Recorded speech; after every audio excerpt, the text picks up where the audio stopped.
teksa protesta e shqiptarëve për të rrëzuar Edi Ramën hyri sot në ditën e 40 të saj dhe kulmon në orën 19 në bulevardin Dëshmorët e Kombit, ku mblidhen mijëra qytetarë.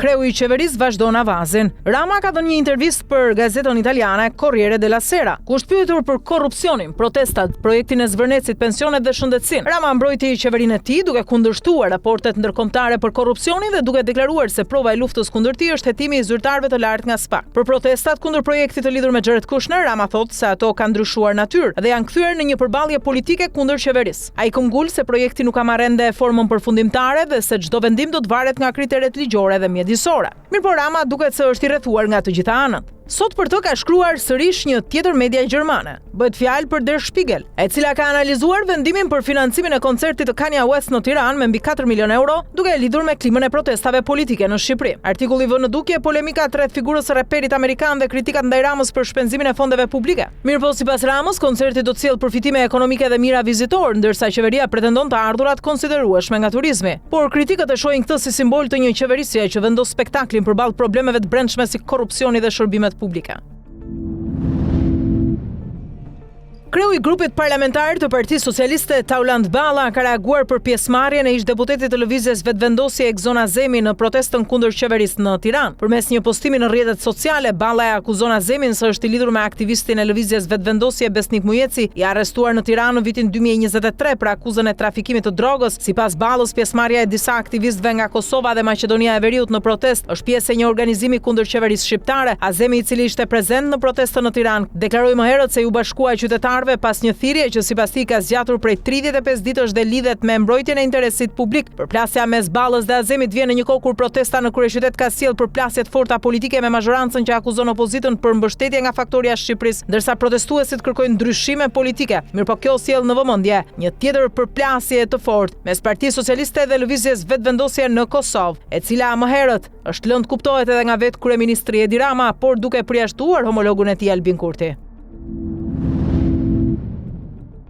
Një video nga Strasburgu ka vënë në qendër të kritikave disa deputet të Partisë Socialiste, të cilët shfaqen duke luajtur letra dhe duke konsumuar birra në një lokal. Në tavolinë ndodheshin kreu i grupit parlamentar socialist Tauland Balla, si edhe deputetët Arbian Mazniku, Piro Vëngu dhe Evis Kushi. Pamjet e publikuara tregojnë momentin kur disa qytetarë u afrohen deputetëve dhe i pyesin për situatën politike në Shqipëri dhe protestat kundër qeverisë Rama. Sapo kuptojnë se po filmohen, deputetët ndryshojnë sjelljen, ndërsa Balla tenton të fshehë letrat që mbante në duar. Qytetarët u kërkojnë llogari për përgjegjësinë politike dhe për përdorimin e taksave të shqiptarëve, ndërsa në fund si formë proteste këndojnë refrenin Rama në burg, Balla në burg. Kreu i Partisë Demokratike Sali Berisha sulmon kryeministrin Rama për vizitën në samitin e NATO-s në Ankara dhe për koncertin e Kanye West në Tiranë, që sipas tij financohet me 4 milion euro nga fondi i emergjencave. Berisha hodhi dyshime mbi zhvillimin e samitit të NATO-s në Shqipëri, duke thënë se nuk ka dëgjuar një konfirmim të drejtë për drejtë dhe pretendon se Rama është përballur me një karton të kuq në Turqi. Ai kritikon edhe paraqitjen e kryeministrit në darkën presidenciale, duke pretenduar se veshja e tij nuk ishte pranuar nga protokolli turk. Ndërkohë, për koncertin e raperit ndërkombëtar Kanye West, Berisha deklaroi se përdorimi i fondit të emergjencave për një aktivitet muzikor është i papërgjegjshëm dhe se këto para duhet të shkojnë për përballimin e fatkeqësive natyrore. Sipas Berishës, qeveria po e përdor koncertin si mjet për të zbutur pa kënaqësinë publike, ndërsa pretendon se institucionet po organizojnë pjesëmarrjen e punonjësve dhe nxënësve. Berisha akuzon Ramën se po përdor shfaqje e spektakle për të shmangur debatet mbi problemet politike dhe ekonomike të vendit. Komiteti Parlamentar i Stabilizimit e Asociimit Shqipëri Bashkimi Evropian nuk arriti të miratojë deklaratën e përbashkët për procesin e integrimit pas mungesës së konsensusit mes mazhorancës dhe opozitës. PSO dhe PD u përplasën për përmbajtjen e dokumentit, ndërsa votimi dështoi pasi delegacioni shqiptar u nda 7-7 dhe as eurodeputetët nuk siguruan shumicën e nevojshme. PD akuzoi socialistët se refuzuan mbi 30 amendamente që lidhen me luftën kundër korrupsionit, kontrollin e pushtetit dhe zbatimin e vendimeve të gjykatave. Nga ana tjetër, PSO pretendoi se opozita votoi sipas udhëzimeve politike të Sali Berishës dhe kundër interesit evropian të Shqipërisë, duke mbrojtur dokumentin e bazuar te rekomandimet e Parlamentit Evropian. Përplasjet u shfaqën edhe në debatet politike në Strasburg, ku Tauland Balla dhe Gazmend Bardhi paraqitën qëndrime të kundërta për gjendjen e demokracisë dhe institucioneve në vend. Ndërkohë Balla foli edhe për projektin në Zvërnec, duke deklaruar se investimi nuk do të ecë përpara pa vlerësim të plot mjedisor dhe pa miratimet ligjore. Sipas tij, zhvillimi ekonomik dhe mbrojtja e natyrës duhet të ecin paralelisht.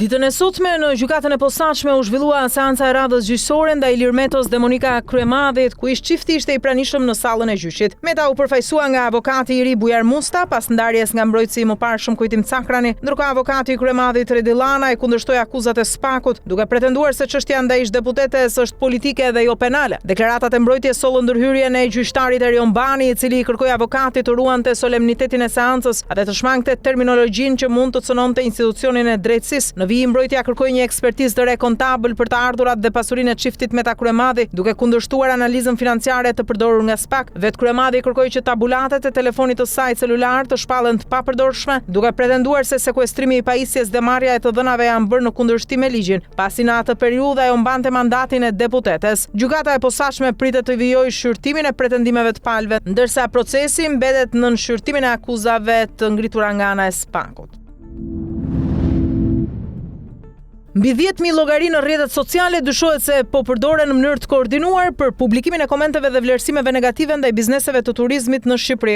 Lajmi u bë me dije sot nga kryepolici Skënder Hita, i cili deklaroi se policia e shtetit ka evidentuar një aktivitet të dyshuar kibernetik që synon dëmtimin e reputacionit të subjekteve turistike dhe imazhit të vendit si destinacion i sigurt. Sipas Hitës janë identifikuar modele të ngjashme aktiviteti, ku të njëjtat llogari kanë shpërndar review negative ndaj bizneseve në qytete të ndryshme si Tiranë, Durrës, Vlorë, Sarandë, Shkodër, Korçë dhe Elbasan. Policia po heton nëse pas kësaj fushate qëndron një organizim i qëllimshëm, ndërsa u bën thirrje bizneseve të dëmtuara të denoncojnë rastet. Nëse provohet si veprim i koordinuar, autoritetet paralajmërojnë se fenomeni mund të prek konkurrencën, besimin e konsumatorëve dhe ekonominë turistike të vendit.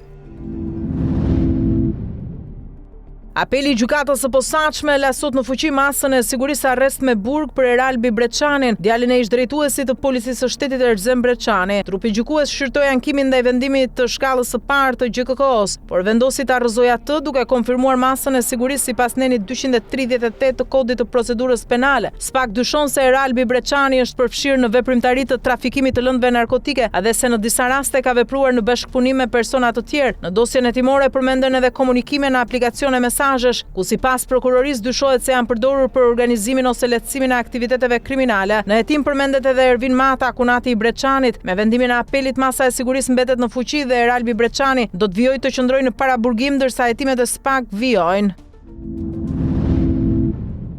Krimi në familje tron diti sot qytetin e Shkodrës, ku një 55 vjeçare është vrarë nga bashkëshorti i saj me armë gjau. Sipas policisë, ngjarja ndodhi rreth orës 13:30 në lagjen Mark Lula, ku 62 vjeçari Shtjefën Ziçi dyshohet se qelloi për vdekje bashkëshorten e tij. Paraprakisht autoritetet dyshojnë se krimi ka ndodhur pas një konflikti për motive të dobta. Menjëherë pas ngjarjes, policia mbërriti në vendin e krimit, arrestoi të dyshuarin dhe sekuestroi armën e gjahut që dyshohet se është përdorur në vrasje. Banorët e zonës kanë deklaruar se kanë dëgjuar të shtëna me armë, ndërsa viktima dyshohet se është qelluar pranë derës së banesës. Grupi hetimor në drejtimin e prokurorisë vijon punën për zbardhjen e plotë të rrethanave dhe motivit të kësaj ngjarje të rëndë. Emigrimi masiv, plakja e popullsisë dhe mungesa e trajnimit profesional po krijojnë një hendek të madh në tregun e punës në Shqipëri. Sipas raportit të OECD-s, vendi ka humbur rreth 430.000 banor nga viti 2011 deri në vitin 2023, ndërsa popullsia rezidente ka zbritur në rreth 2.4 milion. Mbi 1.2 milion shqiptar jetojnë jashtë vendit, ndërsa norma e emigrimit ka arritur në 31.1%, një nga më të lartat në rajon. Fenomeni po prek veçanërisht profesionistët e kualifikuar, duke rritur vështirësitë e bizneseve për të gjetur staf të specializuar. Në të njëjtën kohë Shqipëria po plaket me shpejtësi. Mosha mediane është rritur nga 35.5 në 44.3 vjeç, ndërsa 1 në 5 banor është mbi 65 vjeç. Kriza e fuqisë punëtore shfaqet edhe te rritja e vendeve të lira të punës. Në vitin 2023 u regjistruan mbi 61.000 vende të lira, por papunësia mbeti 9.4%, duke treguar një mospërputhje mes aftësive të punëkërkuesve dhe kërkesave të tregut. OECD paralajmëron se pa investime serioze në arsim profesional dhe rikualifikim, hendeku mes biznesit dhe fuqisë punëtore do të vijojë të thellohet duke penguar rritjen ekonomike të vendit. Kryeministri në detyrë i Kosovës Albin Kurti ka ftuar në takime krerët e PDK-s, LDK-s dhe AK-s për të diskutuar formimin e institucioneve të reja pas zgjedhjeve të shtatqershorit. Takimi vjen në ditën kur nis afati kushtetues për konstituimin e kuvendit, i cili duhet përfundojë deri më datë 7 gusht. Vetëvendosja thotë se i ka votat për formimin e qeverisë, por zgjedhja e presidentit mbetet sfidë, pasi kërkon të paktën 80 vota dhe konsensus me një pjesë të mirë të opozitës. Një valë e re e të nxehtit po përfshin Europën dhe pritet të shtrihet gjatë ditëve në vijim drejt Ballkanit, Italisë dhe Europës qendrore. Sipas Severe Weather Europe, një sistem i fuqishëm presioni të lartë atmosferik po bllokon ajrin e freskët nga Atlantiku, duke krijuar një kupol nxehtësie mbi kontinent. Spanja, Portugalia dhe Franca prej ditësh po përballen me temperatura mbi 40 gradë Celsius, ndërsa ajri i nxehtë pritet të zhvendoset drejt lindjes dhe jugut të Europës. Në Ballkan parashikohet rritje e ndjeshme e temperaturave me vlera që mund të arrijnë 38 deri në 41 gradë Celsius në disa zona. Vala e nxehtësisë pritet të zgjas deri në mesin e korrikut. Temperaturat ekstreme, mungesa e reshjeve dhe tharja e tokës kanë rritur ndjeshëm rrezikun për zjarre, ndërsa disa vende të Europës jugore janë përballur tashmë me vatra të mëdha zjarri. Ekspertët paralajmërojnë se ditët e nxehta paraqesin rrezik të shtuar për të moshuarit, fëmijët dhe personat me probleme shëndetësore, ndërsa qytetet përballen me efektin e ishullit të nxehtësisë ku betoni dhe asfalti mbajnë temperaturat e larta edhe gjatë natës.